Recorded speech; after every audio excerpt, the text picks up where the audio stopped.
ఇసుక క్వారీ గుట్టురట్టు చేసిన task force.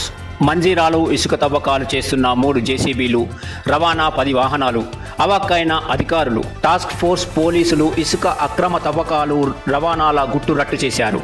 Bodhan మండలం మందర్న గ్రామ శివారులో మంజీరా పరివాహం నుంచి జేసీబీలతో ఎలాంటి అనుమతులు లేకుండా ఇసుక తవ్వకాలు సాగుతున్నాయని పక్కా సమాచారం అందడంతో సిఐ అంజయ్య, ఎస్ఐ గోవిందులు సోమవారం అర్ధరాత్రి మెరుపు దాడి చేశారు. వారు వెళ్లే సమయానికి ఇసుక అక్రమ రవాణా టిప్పర్లు బారులు తీరాయి.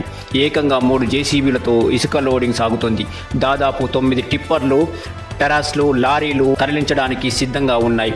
జేసీబీ టిప్పర్లతో పాటు 12 మంది డ్రైవర్లను అదుపులోకి తీసుకున్నారు. తదుపరి దర్యాప్తు కోసం బోధన్ రూరల్ పోలీసులకు అప్పగించారు. ఇసుక అక్రమ రవాణా జరగొద్దని సీఎం రేవంత్ రెడ్డి స్పష్టం చేశారు.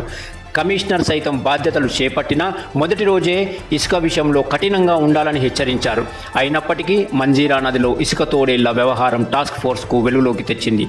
2 కానిస్టేబుల్లే ఇసుక స్మగ్లర్లతో ఇంతగాగి తవ్వకాలు సాగిస్తున్నారు.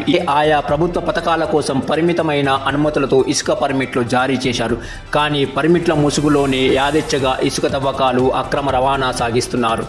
అసలు జిల్లాలో ఇసుక అక్రమ రవాణా జరగొద్దని కమిషనర్ హెచ్చరించారు. అయినప్పటికీ ఇసుక దందా యాదెచ్చగా సాగుతుండటంతో సిపి టాస్క్ ఫోర్స్లను రంగంలోకి దించారు. ఎట్టకేలకు వారు బోధన్లోని భారీ ఇసుక క్వారీ గుట్టురట్టు చేశారు. ఈ క్వారీ నుంచి రోజు రాత్రి 30 నుంచి టిప్పర్ల మేరకు ఇసుకను గుట్టుగా తరలిస్తున్నారని టాస్క్ ఫోర్స్ ప్రాథమిక విచారణలో తెలిపింది.